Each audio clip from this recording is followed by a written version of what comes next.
ঈমান কত কষ্ট করে। বিয়ের পরে প্রথম রাতে ছিল বাসর ঘরে, হাজরাত হানজালা এনেছে ঈমান কত কষ্ট করে। বিয়ের পরে প্রথম রাতে ছিল বাসর ঘরে, যুদ্ধের দামামা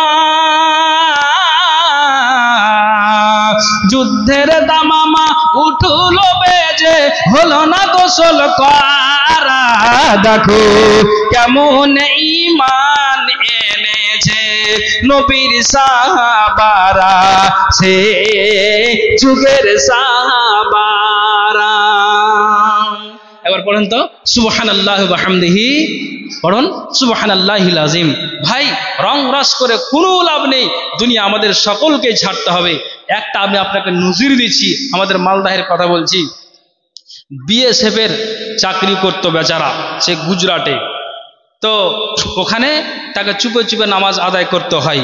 রমজান মাসে ডিউটি পড়েছে, তাকে সাহরির সময় ঠিক আপনার জন্য ওই চুপে সাহারি খেয়ে নিল। ইফতার করে তো কোনো মার্কেট বাজারে গিয়ে মানে ইফতারের ব্যবস্থা করে আপনার জন্য চুপে যাবে কোন একটা নির্জন জায়গা থেকে ইফতার করে আসলো। অফিসার বলছে এখানে ডিউটি করতে গেলে কয়েকটা নিয়ম কানুন মেনে চলতে হবে। কি নিয়ম? আপনাকে বাস্তব কথা বলছি, এটা কোনো হাদিস করানোর কথা নেই, কিন্তু ঘটনা সত্য আপনাকে বলছি। বলছে কি, দাড়িটা আছে, দাড়িটাকে কেটে দিতে হবে পুরো, তোমাকে হেয়ার স্টাইলে থাকতে হবে। এই কথা শুনে বলছে আল্লাহ, আমি এই কথা যদি শুনি তাহলে আমি 60-70 হাজার টাকা মাহিনে পাই, আর এই 60-70 হাজার মাহিনে পাওয়ার জন্য কতদিন বাঁচবো? 60 বছর, 70 বছর, 80 বছর, 90 বছর, আর তারপর তো কবরে যেতে হবে না। নিজে নিজে তার অন্তরকে বুঝালো, বলছে এটা আমার দ্বারা দিয়ে সম্ভব নয়। বড় মাপের একজন আলেমকে গিয়ে জিজ্ঞেস করলেন যে মৌলানা সাহেব, একটা কথা আমি আপনার কাছে এসেছি, জানটা আমার ব্যাকুল আছে। কিসের কারণ? বলছে কারণ হলো এটাই যে আমি বিএসএফ এর চাকরি করি, কিন্তু এমন জায়গাতে পড়েছি, আমার ডিউটি যে সবাই অমুসলিম আর আমি একা মুসলিম, কিন্তু ইফতারের সময়ও কষ্ট হয়, সাহারির সময়ও কষ্ট হয়, প্লাস 5 ওয়াক্ত নামাজ পড়তে গেলে আমাকে চুপে চুপে পড়তে হয়। শর্ত লাগিয়ে দিয়েছে আমার প্রতি যে চাকরি করতে গেলে এখানে তোমাকে দাড়ি কেটে দিতে হবে। ভারতবর্ষেরই কথা, কি করা যায়? মাওলানা সরাসরি কোনো কথা না বলে বলছে একটাই কথা, আমি লাইন আর একটা পথ একটাই দেখতে পাচ্ছি। বলছে কি পথ? বলছে পথ হলে এটাই যে তোমাকে চাকরি ছেড়ে দিতে হবে।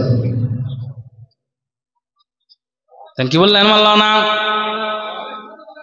70 বছরের আমি জিন্দেগি নিতে আমি সুখ চাই না, শান্তি চাই না। আমি আল্লাহর কসম খেয়ে বলছি আপনার কথাটাই পালন করব। আমি চাকরিটাকে ছেড়ে দিলাম। আমি চাকরি ওখান থেকে আমি কি করেছি, সিগনেচার করে এসেছি। সরকার থেকে তাকে পেনশন দেওয়া হচ্ছে, ওখান থেকে 2036-এ তার চাকরি শেষ হতো। আল্লাহর ওই আখিরাতটাকে বরবাদ করবে না বলে, আচ্ছা একটু আল্লাহর ওই সিজ্জন হাসুরের ময়দানটাকে বরবাদ করবে না বলে সে চাকরি ছেড়ে চলে এসেছে। বর্তমানে ওই বেচারা হজ এবং উমরা, এক কথায় হাজিদেরকে হজ্জে তরে নিয়ে যাচ্ছে, মানে মুআল্লিম হিসাবে তিনি এখন কাজ করছেন।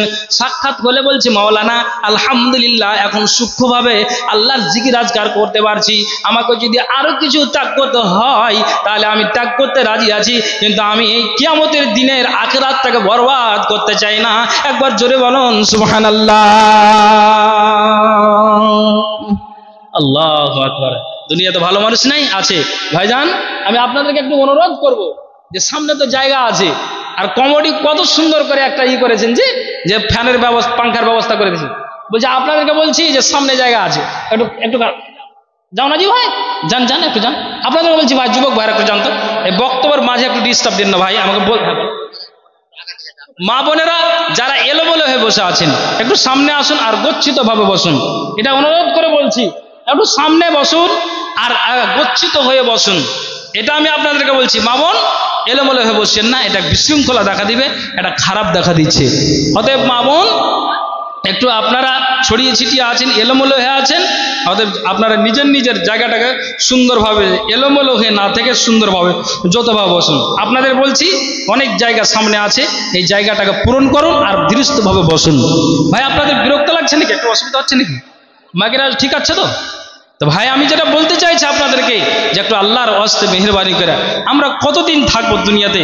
আপনাকে যদি শরীয়তের কথা বলি মুখটাকে ফিরিয়ে নেন, আপনাকে যদি জাকাতের কথা বলা যায় যখন হিসাবে তোমার মালের জাকাতটা মানে পরিমাণ হিসাবে যা বের হবে বের করে দাও, তখন তুমি ওই জাকাত আদায় করলে না। আরো যদি জিজ্ঞেস করা যায় বা বলা যাচ্ছে যে নামাজ পড়ো, আল্লাহর ইবাদতে ঠিক যেন মনোযোগী হও, কিন্তু বললাম তারপরেও কিন্তু আপনার মনোযোগী নেই। ভাইজান কখন ফিরবেন, ইমানকে তাজা কখন করবেন আপনি বলুন? একটু কি আখিরাতটাকে ভেবেছেন যে আমি কোন জায়গাতে দাঁড়িয়ে আছি, কি সেই দিনের দিনটা হবে, কি অবস্থাটা হবে? আল্লাহু আকবার, একটু চিন্তা করুন। নবীজি বলছেন শুনে রাখো, জান্নাত যাবে আর জাহান্নাম থেকে বাঁচবে। তো জান্নাত যাবে তো দুটা গুণ ভিতরে রাখো, আর জাহান্নাম থেকে বাঁচবে তো দুটা বস্তু থেকে বেঁচে থাকো। কি কি? নবীজিকে জিজ্ঞেস করা হলাম সুয়েলা আন আকসেরি মা ইদখিলুন নাসাল জান্নাতা ইয়া রাসূলুল্লাহ। আল্লাহ পাকের রাসূল আপনাকে জিজ্ঞেস করা হলো, আপনি বলেন তো কোন বস্তু সর্বাধিক পরিমাণে আল্লাহর জান্নাত খানাতে নিয়ে যাবে? নবীজি বললেন কালা তাকওয়াল্লাহি ওয়া হুসনুল খুলুকে, যার ভিতরে আল্লাহর ভয়, এই তাকওয়া পরেশগারিতা যার ভিতরে ঢুকে গিয়েছে, যার অন্তরে আল্লাহর ভয় ঢুকে আছে, সদা সর্বদা আল্লাহকে ভয় করে, এক কথাই তাকওয়া পরেশগারিতা যার ভিতরে আছে, এই তাকওয়া সর্বাধিক পরিমাণে আল্লাহর জান্নাতে নিয়ে যাবে। ওয়া হুসনুল খুলুকে, পৃথিবীর মাটিতে যার ব্যবহারটা ভালো, যার চরিত্রটা ভালো, যার আখলাকটা ভালো। আল্লাহ পাক রাসূল বলছেন সারা দুনিয়ার মানুষ, চাঁদপুরি গ্রামের একটা মানুষ যদি মারা যায়, আর কোন মানুষ যদি বলে যায় কিংবা গ্রামবাসী সবাই সাক্ষ্য দেয়, কি বলে, আল্লাহরে একটা চরিত্রবান মানুষ চাঁদপুরিতে বেঁচে ছিল, লোকটা মারা গেল। আল্লাহ পাক রাসূল বলছেন যে এটা যদি তোমার ব্যাপারে প্রশংসা হয়, তোমার ব্যবহারটাকে নিয়ে যদি আলোচনা হয়, তাহলে জেনে রাখো তোমার কপালটা ভালো আছে, যেহেতু তুমি ব্যবহারটা পৃথিবীর মাটিতে তুমি দেখিয়ে গিয়েছো। আল্লাহ পাক রাসূল বলছেন যে তুমি তোমার তাকওয়া আর তোমার ব্যবহার, এই দুই বস্তু যদি তোমার ভিতরে থাকে, এই দুইটা গুণ যদি তোমার ভিতরে থাকে, তাহলে এই দুই বস্তু সর্বাধিক পরিমাণে আল্লাহর জান্নাত খানাতে নিয়ে যাবে। আল্লাহ রাসূলকে জিজ্ঞেস করা হলো ওয়াসুয়ালা আন আকসেরি মা ইদখিলুন নাসান নারা ইয়া রাসূলুল্লাহ। আল্লাহ পাকের রাসূল আপনি বলেন তো সর্বাধিক পরিমাণে কোন বস্তু আল্লাহর জাহান্নাম খানাতে নিয়ে যাবে? নবীজি বললেন কালাল ফাম। এরে চাঁদবুনি গ্রামের মানুষেরা, তোমাদের জুবানটাকে কন্ট্রোল রাখো। খবরদার, তোমার গায়ে গরম থাকতে গেলে, রক্ত তেজ আছে বলে, তোমার 10টা তোমার পিছনে বেটা আছে বলে, ভাই আছে বলে, একটা নরম মানুষকে পেয়ে তুমি অকাত্য ভাষায় গালি দিবে, তাকে তুমি লাঠি চার্জ করবে। আল্লাহ পাক রাসূল বলছেন যে খবরদার, তোমার কথা দিয়ে যেন তোমার প্রতিবেশী যেন আঘাত না পায়, তোমার বিবি আঘাত না পায়, এক কথায় গ্রামবাসী যেন আঘাত না পায়। যদি তোমার মুখটাকে কন্ট্রোল না রাখতে পারো, আর তোমার মুখ দিয়ে যদি সারা দুনিয়ার মানুষ বলে দেয় যে লোকটা আসলে চরিত্রহীন, তার মুখের ভাষা ভালো নেই, আল্লাহ পাক রাসূল বলছেন সারা দুনিয়ার মানুষ যদি তোমার মুখের ব্যাপারে মানুষের সামনে আলোচনা করে যে একবার মুখের ভাষা খারাপ, আল্লাহ পাক রাসূল বলছেন এই মুখ সর্বাধিক পরিমাণে আল্লাহর জাহান্নাম খানাতে নিয়ে যাবে। এক। দ্বিতীয় নম্বরে নবীজি বলছেন ওয়াল ফারজ, নিজের আব্রু আছে, নিজের লজ্জা স্থান আছে, এই লজ্জা স্থানটাকে হেফাজত করো। খবরদার, নবীজি বলছেন ওরে পুরুষ, তোমার বিবির সামনে তোমার ইজ্জতটাকে দেখাও, কিন্তু খবরদার বিবাহর আগে তুমি তোমার ইজ্জতটাকে বিলিয়ে দিও না। নারীরে, তুমিও তোমার ইজ্জতটাকে বিবাহর আগে তুমি বিলিয়ে দিও না। কেননা যদি তোমার ইজ্জতের হেফাজত না করতে পারো, তাহলে এই মুখ আর লজ্জা স্থান, এই দুই বস্তু সর্বাধিক পরিমাণে আল্লাহর জাহান্নাম খানাতে নিয়ে যাবে। তাহলে একটু আমার সাথে কথা বলবেন, এই মুখ আর আবরু আমরা কন্ট্রোলে রাখবো তো ইনশাআল্লাহ? বলেন ইনশাআল্লাহ। আলহামদুলিল্লাহ, আলহামদুলিল্লাহ। জি ভাই, কতদিন বাঁচবেন? এই জন্য বলছি, বুড়ো হয়ে গেল তবু সাদে এর মনে, আহা এ দুনিয়া না ছাড়িল কুঞ্জনে। গেল আদম, গেল হাওয়া, গেল নবী শীষ, নুহু মুসা গেল আর নবী ইদ্রিস।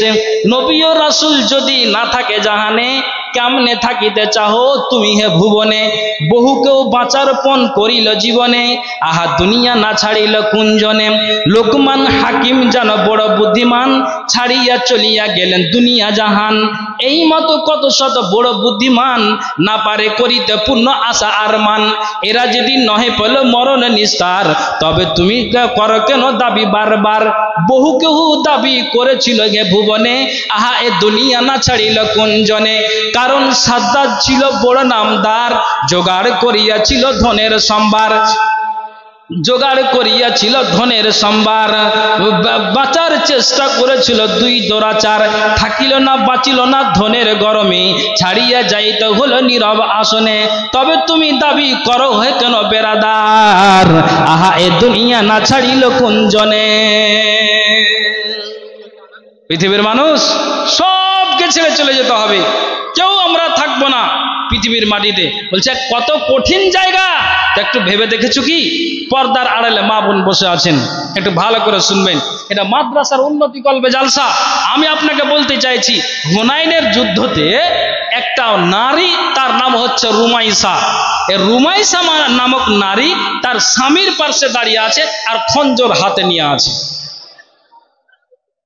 খঞ্জরটা হাতে নিয়ে আছে, খঞ্জরটা যেমন হাতে নিয়ে আছে, আল্লাহ পাকের রাসূল নজর দিয়ে দেখলেন যে হুনাইনের যুদ্ধতে দেখছি রুমাইসার হাতে একখানা খঞ্জর।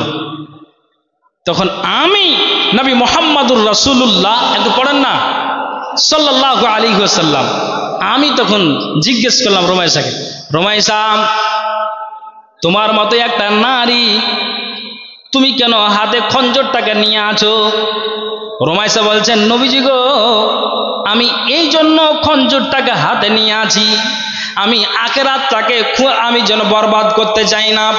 দুনিয়াতে কতদিন বাঁচবো আল্লাহ পাকের রাসূল, কিন্তু আমার চোখের সামনে যদি কোনো দুশ্মনকে পাই, এটা দুশ্মনকে না তো কোরআনের বিরোধিতা করে, রাসূলের বিরোধিতা করে, হাদিসের বিরোধিতা করে, আল্লাহর অবাধ্যতা করে চলে, নবীজি গো এক কথায় কোনো দুশ্মনকে পেতে গেলে আমি এই খঞ্জরের দ্বারা দিয়ে তাকে আঘাত করে তার বুকটাকে আমি ছেড়ে দিব, আমি যদি মারি তাও শহীদের দরজা পাবো, আর আমি তাদের হাতে মরে যেতে গেলেও আমি শহীদের দরজা পাবো, কিন্তু নবীজি গো একটা দুশ্মনকে পেতে গেলে আমি রিহাই দিয়ে কথা বলবো না।